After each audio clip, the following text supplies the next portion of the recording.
Should you be unfortunate enough to find yourself within the lower levels of Banban's kindergarten, you might find yourself facing a very strange sight. An underground kingdom lit by the colorful hues of the giant mushrooms that populate the area. Ruling over this kingdom is a giant kangaroo queen, protected and served by a few incredibly loyal residents. And among these residents is one that has gone through so many changes during development, and also perhaps one of Garten of Banban's most iconic characters. The name of that resident is Blitzercup. Or at least that's what the game files may lead you to believe. No. The name of this resident is Bitter Titter. Or at least that's what he was originally going to be called before his name was changed for one last time to, drumroll please, Bitter Giggle.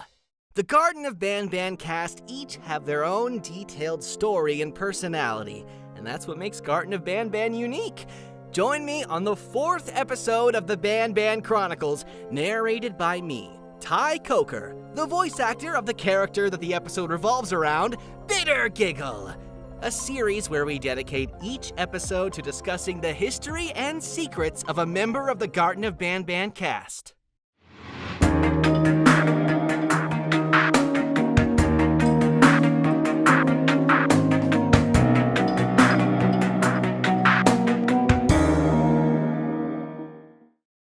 The ending of Garten of Banban 3 warns the player of a mysterious threat referred to as the Jester. And while not seen physically in the game, a collectible journal named the Smudged Poster depicts a strange figure never seen before in any of the games. Which, at the time, many correctly theorized is this Jester that we are cautiously told not to let find us. This was the introduction to what would later become a major character in the franchise. This figure is tall and humanoid, but most strikingly, he was vertically split into two colors, purple and green. Which begs the question, is this always how Bitter Giggle was intended to look like? The answer is no! And there's a big story behind the process that led to the creation of Bitter Giggle. During the development of Garten of Banban 3, the Euphoric brothers felt that it would be a cool idea to add a character with two heads, with each head having a personality of its own. Quickly, they went to the drawing board, where many concepts would be created and discarded until the best one remained. This was done using the process of elimination. In the end, there remained 3 final potential concepts, which were a 4-legged creature with a cat head and a dog head, a 4-legged creature with a turtle head and a chameleon head, sound familiar, and a creature that didn't have 2 heads per se, but his body split into 2 different contrasting sides. The 4-legged creature with a cat head and a dog head was the next to be eliminated, permanently banished to the dark realm of scrapped Banban concepts. Wait, is that where Zolphius lives? This left one hard final decision to be made. Who gets the Banban hammer next? Hey, forget Banban. The turtle and the chameleon? Or the 2-sided freak that looks very much like a jester? If you've played the Garten of Banban games, you probably already know what the conclusion was. The final decision was to add both. One as a boss fight in Garten of Banban 3, and one as a major aspect to the kingdom that the player would visit in Garten of Banban 4, where they would officially be a jester. And just like that, the first 2 members of the Mutants family were created, forever bonded by the fact that originally only one of them was supposed to make the cut. We don't talk about Zolphius. But even though the 2-sided jester as a concept was established, it still needed a remarkable color scheme, and it wasn't originally the green and purple we know Bitter Giggle for today. Bitter Giggle was originally going to be yellow on the smoother half that's now green, and light blue on the scruffy half that's now purple. A color scheme that was recycled and applied to one of the experimental jesters in Garten of Banban 4, Speaking of the experimental jesters, they weren't originally called experimental jester. They were originally called the hybrids, as can be seen on the file names of their voice lines. But this is far from the only Bitter Giggle related content found in the game files that wasn't shared publicly. Did you know that as of Garten of Banban 0, Bitter Giggle by far and large has the highest amount of unused voice lines, spanning from his debut in Garten of Banban 4 all the way to Garten of Banban 0? This is, in part, thanks to the great amount of unused laughs that never made it into the games. Take a listen to a few of them.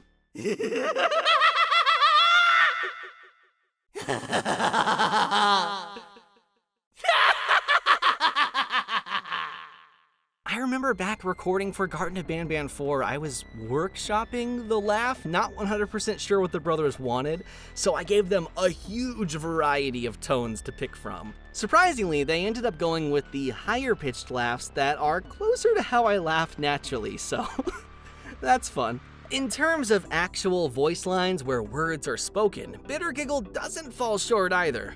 In Garten of Banban 6, Bitter Giggle has 2 unused voice lines. Take a listen. Let's go!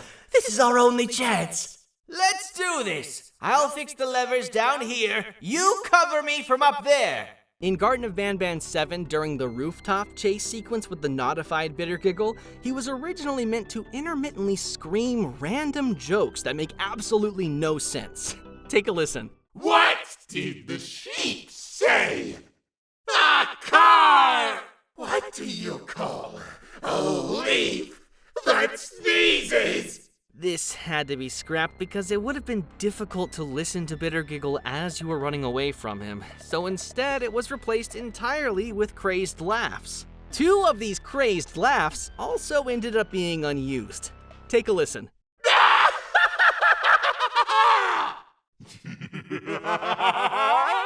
And these are far from the only unused content related to Bitter Giggle. As with most other characters, Bitter Giggle 2 remains part of many unused scripts and sequences, once again spanning from Garten of Banban 4 all the way to Garten of Banban 0. During the climax of Garten of Banban 4, the player witnesses Bitter Giggle achieve his goal of making Queen Bouncelia laugh, but not before his massive pet Kittysaurus and a mutated little beak engage in an intense fight. This all takes place within the Queen's throne room. But what if I told you that this entire sequence was originally going to be very different from what it ended up being? Normally, the player gets trapped by Bitter Giggle, escapes, and returns to the kingdom to find Sheriff Toadster has been knocked out and that Bitter Giggle and Kittysaurus have infiltrated the throne room. And chaos ensues from there. In the original version of the script, the player would return to the kingdom after escaping Bitter Giggle's entrapment to find the entire kingdom in shambles. Glancing upwards, the player would see Sheriff Toadster and Little Beak hiding on an elevated platform, warning the player that Bitter Giggle and his army have made their way into the kingdom. This army that they mentioned would have consisted of both Kittysaurus and Kamataki and Tamataki, instead of just Kittysaurus as it is in the final version. Bitter Giggle, Kittysaurus, and Kamataki and Tamataki would then notice the player, the Sheriff, and Little Beak, and Kamataki and Tamataki would shoot their projectiles at Little Beak, causing the poor bird to, once again, fall into the Givanium barrel. It would then emerge as the mutated Little Beak, and would engage in a similar fight with both Kamataki and Tamataki and Kittysaurus. The Queen would then exit her throne room to check out the loud noise, only for Bitter Giggle to climb on a higher platform, jump on her back, and scream his joke into her ear, causing her to laugh. You would then escape with Sheriff Toadster, leaving the chaos behind. This version of the script had to be altered because it felt too messy. Let us know in the comments below which version of the ending of Garten of Banban 4 you think was cooler. At a certain point in Garten of Banban 6, you are tasked with protecting Bitter Giggle from the naughty ones from a high platform as he tries to fix the office door from a lower and darker part of the area. But what if I told you that this minigame was originally going to be completely different? The main thread of this sequence was originally not the naughty ones at all. Instead, it was a never-before-seen version of Sheriff Toadster, the nodified Sheriff Toadster. From the safety of the upper, more lit area, you would control a light that would keep Bitter Giggle safe as long as he stays within it as he navigated below. Except the notified sheriff would eagerly wait for Bittergiggle to stray too far from the light and snatch him, and then snatch you. Before the mechanics of this minigame could be developed further, the Euphoric brothers agreed that keeping the sheriff's fate unknown following the kidnapping of Banbalina would make for a better narrative point. It would also take away much of the Naughty One's screen time, which needed to be established as a serious threat in the dark. And thus, the sequence was altered to what it is today, protecting Bittergiggle from hordes of giant leeches that despised the light. But what about scrapped sequences that are actually referenced in the game by Bittergiggle but are never shown? Well, we have the first example of that in Garten of Banban 0, where while tied to his bed, Bittergiggle mentions strong earthquakes that broke something in the room. They left me here tied to the bed, and with all these earthquakes, something broke. The tranquilizing gas is leaking. This line was in reference to a series of events that were scrapped from Garten of Banban 0, while every now and then a strong earthquake would shake everything and everyone, with characters commenting on it after it happens. These earthquakes were supposed to serve as foreshadowing for Ramamba, which would have been the source behind these earthquakes. However, since Ramamba was already contained in a cell, it would have been a little hard to believe that they can cause earthquakes that strong from that cell, so ultimately the earthquakes were scrapped altogether, leaving behind this little reference as an homage to what could have been. I'm actually recording this episode before Garten of Banban 0 drops, so this is actually the first that I've learned that the earthquakes had to be cut. So that's exciting. But wait, bear with me while I feed this hungry snake. Stay tuned for the next episode of the Banban Chronicles, where the secrets and history of another character will be revealed. Comment down below which character you want to learn more about next, and keep on Banbanning!